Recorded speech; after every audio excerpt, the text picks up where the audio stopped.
Sidewalk. Pinili ako, nandito ko 7-Eleven eh. Parkingan natin sir, Paloy. Eh dati naman po sir, pagka nandito 7-Eleven, ano, hindi lang ako. At dito resibo ko. Tapos sir, pinarandaan mo ako bawal. Eh sana naman sir, eh pag ano, kasi inalaw naman nila noon eh. Saglit na saglit, kararating ko nung init-init pa naman natin. Pinailan nyo po ah. Pinaina, paano po Hindi kasi nung inalaw nila ako noon eh, nung nagaling ako paano dyan po sa kayo loob pinaina eh. sir? Sino po nagano sa inyo sir? Hindi, yung ganyan sa inyo na nagkaklamti. Kinakitaan na kung saan pwede tayo magparada. Ngayon po, 2023 na, sumunod po tayo sa batas trapiko. Huwag po tayo maging pasaway. Yun lang po, salamat.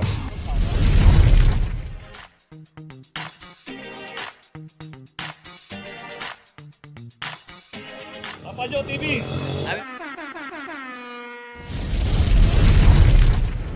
Location natin Pajardo Street, corner Carola. Dito na may isang Duramax 2351.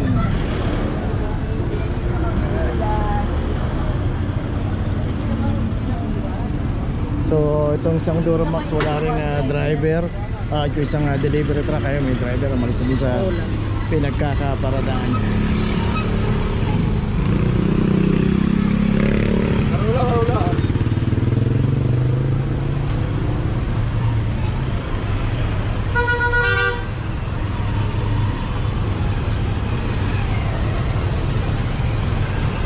Okay, itong Duramax meron ng notice. Tuloy na po tayo. Location natin Vicente Cruz, corner Espanya Boulevard. Dito na may isang Ford Ranger 2340.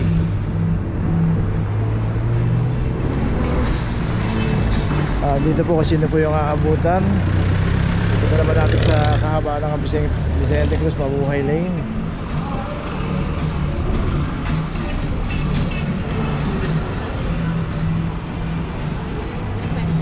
Vicente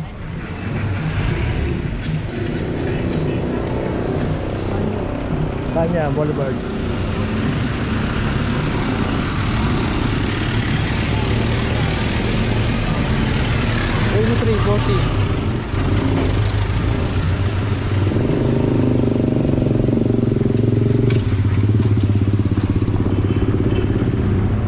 Okay daw, may notice na rin.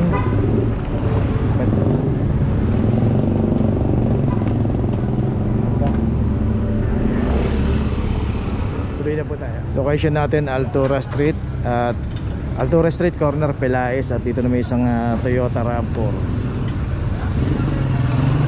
67 lakh number. 2367 na ito makikita natin. Yun na yung kanto na yun. Yun na yung Ramon Magsaysay. At dito naman pagka dinaretso natin Masbate Street, palabas po niya na G. Tuason. So dito pagka paparada tayo, ilagay po natin sa hindi bawal kagaya ng Altura Street. Palagi itong dinadaanan to. So dito pagka na-jempoan po tayo ng clamping, wala pong oras yan at hindi po hinahanap yung driver. Kaya iwasan po natin pumarada sa mga bawal.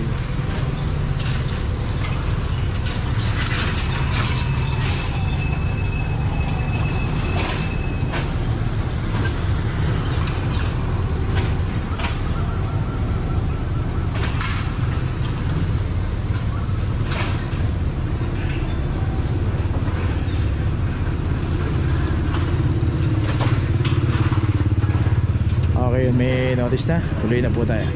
Dito yung nakaparada rito sa may tapat ng convenience store. Dito nga makikita natin meron ng signage dito, no parking, clamping zone.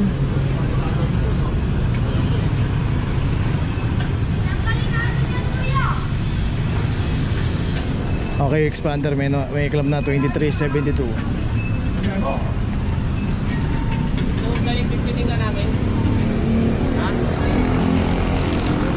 Mga bata rito, imbis na nasa eskwelahan, nandito nasa kalsada. At dito yung isang CRV 2368.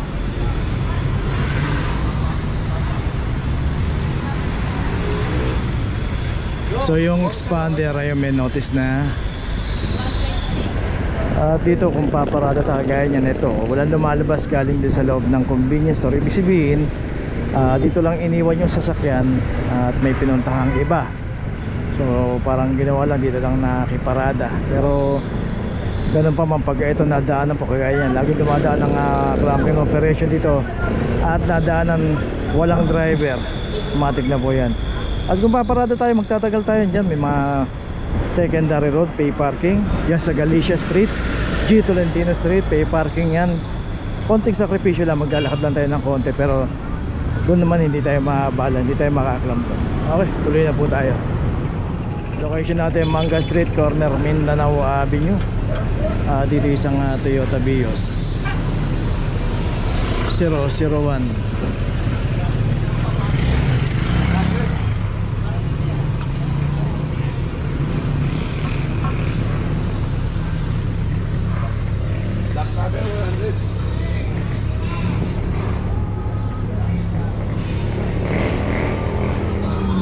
Dito po sa kahabaan ng Manga Street.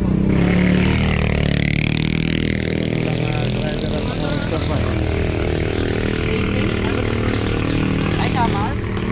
Manga parts. Manga sa kabila yung Samar.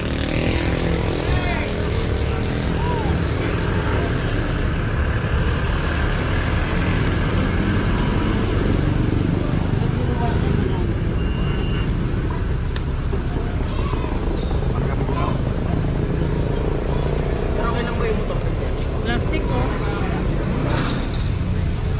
Very plastic.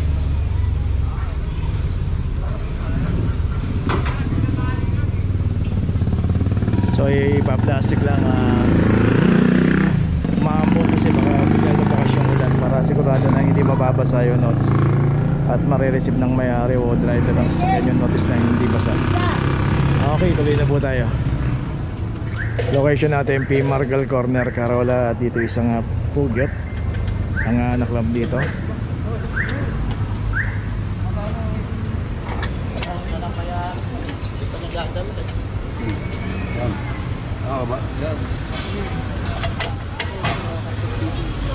Dito rin sa kahabaan ng P. Margal, mabuhay lane po rito. At kung paparada tayo at magtatagal tayo, dito may mga secondary road kagaya ng Don Quixote. Yan, may mga pay parking yan. So yun, meron pang isang kinaklab doon, yung isang IAs naman.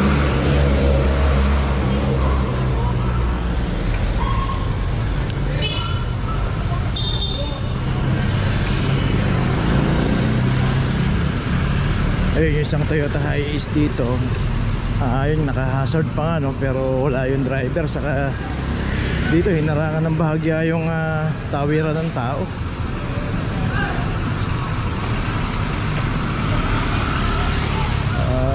Kung bibili sana dito sa 7-Eleven, makita naman natin yung pinakatahan.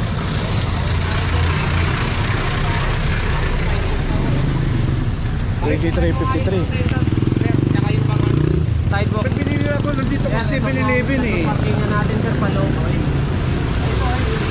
Eh dati naman po sir, pagka nandito sa 7-Eleven, ano eh. Noon eh. Sa 7-Eleven ho ba kayo? Sabi ko, okay naman eh. Pag nandito sa pag nandito sa 7-Eleven, okay naman daw eh. Dito po, sa gilid.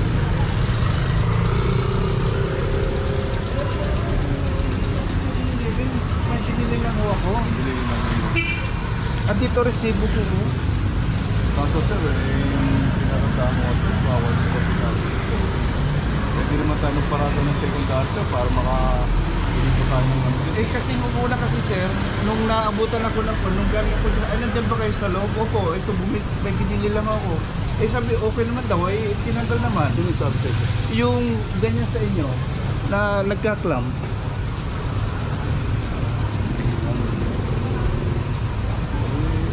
Sir, kaya na po sinabi ko, nasa bawal po tayo, kaya po kayo na po.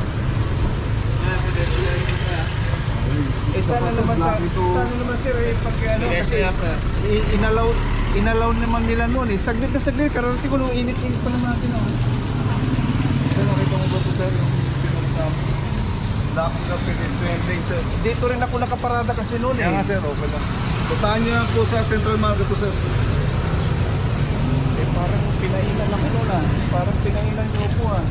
Inaina, paano po Hindi namin kayo kasi nung pinainan? inalaw nila ako noon eh. Nung nanggaling ako Paano dyan po sa kayo loob pinainan, eh. sir? Sino po nag-ano sa inyo, sir? Hindi, yung ganyan sa inyo na nagkaklam din. Sino po yun, sir? Sige, sir. Hindi ko na siyempre, hindi Sir, ko na sir. rin matandaan. Sir, baka ang senaryo nun, sir, nandito kayo. Tapos hindi kayo nakatapak sa ano. din. Ang priority ho natin, sir, yung pedestrian, pati po yung sidewalk. Baka pinayagan ho kayo kasi nasa loob kayo, naka-hazard. Oo Nakalabas nga, kagad kayo. nakahazard din ako. Oo, sir. Yan nga, sir, sinasabi ko yung senaryo nun. Baka pinayagan ho kayo, nandito kayo. Hindi ho tayo nakabangketa, hindi rin ho tayo nakatapak sa Ganito rin ba, parada ko kasi... wala. May proof po ba kayo, sir, na ganito rin yung parada na Oo, ganito rin eh. Hindi ko rin natandaan kung sino yun eh. Okay, ito may notice na. Eh sana noon pa lang, hindi na ako inalo na ano, hindi ko pwede yung ganun para hindi na ako bumalik ng ganito. Pwede naman po tayo bumili. Parada nyo po sa secondary. Pwede naman po Oo yun. nga, oo nga po sir, sana noon pa lang, ay hindi na ako inalaw na, ay hindi ko pwede, Wala nag-aalaw hindi na sa'yo, ako sir, mulit. na nakatapak ka ng pedestrian. Wala po nag-ano sa inyo. Wala nag-aalaw. Sino ba yung nag-ano sa inyo, sir? Yung nagkaganyan, nagkaklamp po din. Baka matagal na yun, sir. Kaya nga, sir, once na bumili tayo, parado yung secondary. Dito ba, yung gaya naka-blocked pedestrian pa kayo. Okay. So yun, tuloy na po tayo. Parada na lang po natin ng maayos. Okay, may andyan po yung secondary road. Doon na lang po natin ilagay. Tuloy na po tayo. Location natin sa Bredad Extension, corner Halili Street. Dito na may isang photon. Isang photon na van. At ito meron ng clamp 23, 14. Lighter, may lighter.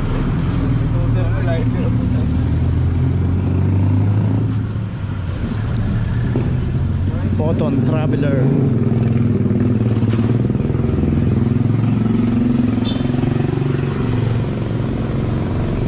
Dito rin sa kahabaan ng Sobredad Mabuhay Lane. Dito po pagka nadaanan po yung ating sasakyan at naka-obstruct pa rin dito sa mga Mabuhay Lane, inabutan po yan.